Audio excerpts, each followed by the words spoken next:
हनुमान जी की व्रत कथा।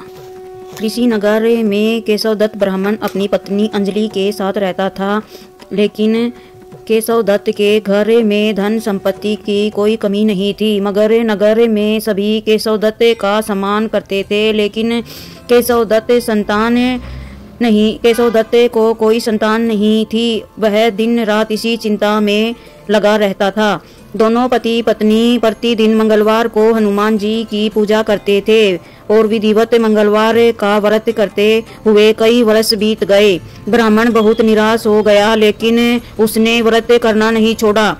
कुछ दिनों के बाद केशव दत्त हनुमान जी की पूजा करने के लिए जंगल में चला गया। उसकी पत्नी अंजलि घर में रहकर मंगलवार का व्रत करने लगी। दोनों पति पत्नी पुत्र प्राप्ति के लिए मंगलवार का विधिवत व्रत करने लगे। अंजलि ने अगले मंगलवार को व्रत किया, लेकिन किसी कारणवश उस दिन अंजलि हनुमान जी को भोग नहीं लगा सकी और उस दिन वह सूर्यास्त के बाद भूखी ही सो गई।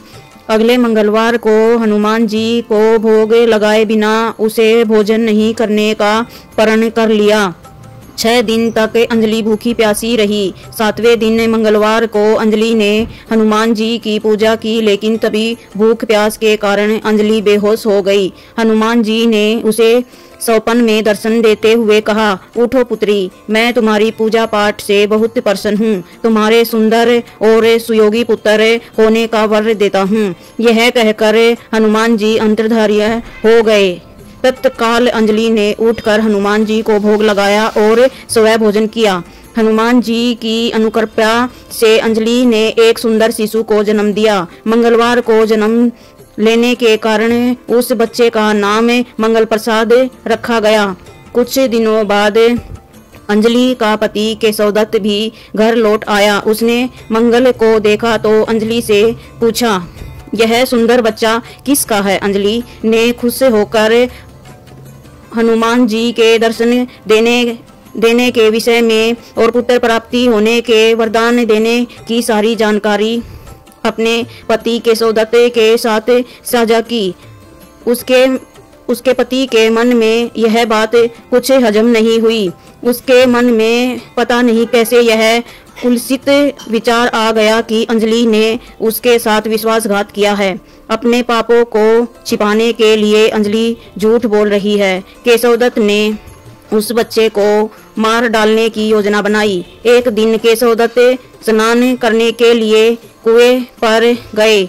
मंगल भी उसके साथ ही चला गया। केशव दत्त ने मौका देखकर बच्चे को कुएं में फेंक दिया और घर आकर बहाना बनाने लगा कि मंगल तो मेरे साथ गया ही नहीं था। केशव दत्त के इतने कहने से ठीक बाद मंगल दौड़ता हुआ घर आ गया। केशव दत्त मंगल को देखकर बुरी तरह हैरान हो गया। उसी रात हनुमान जी ने केशव दत्त को स्वप्न में दर्शन देते हुए कहा, तुम दोनों के मंगलवार के व्रत करने से प्रसन्न होकर पुत्र जन्म का वर मैंने दिया था, फिर तुम अपनी पत्नी पर शक क्यों कर रहे हो? उसी समय केशव दत्त ने अंजलि को जगाकर उससे क्षमा मांगते हुए स्वप्न में हनुमान जी के दर्शन देने की सारी कहानी सुनाई। केशव दत्त ने अपने बेटे को हृदय से लगाकर बहुत प्यार किया। उस दिन के बाद सभी आनंद पूर्वक अपने घर में रहने लगे। मंगलवार का विधिवत व्रत करने से केशव दत्त और उसके सभी कष्टों का निवारण हो गया। इसी तरह जो स्त्री पुरुष विधिवत मंगलवार का व्रत करके व्रत कथा सुनते हैं, हनुमान उनसे बहुत प्रसन्न होते हैं, उनके सारे कष्ट दूर कर देते हैं और उनका घर धन संपत्ति से भर देते हैं और शरीर से भी निरोगा कर देते हैं। इसी प्रकार यह कथा पूर्ण हुई। कथा अधूरी हो तो पूर्ण करे प्रभु, पूर्ण हो तो मान रखे। अगर आपको यह कथा पसंद आई हो तो वीडियो को लाइक करें, शेयर करें और कमेंट में जय श्री राम अवश्य लिखें। धन्यवाद दोस्तों।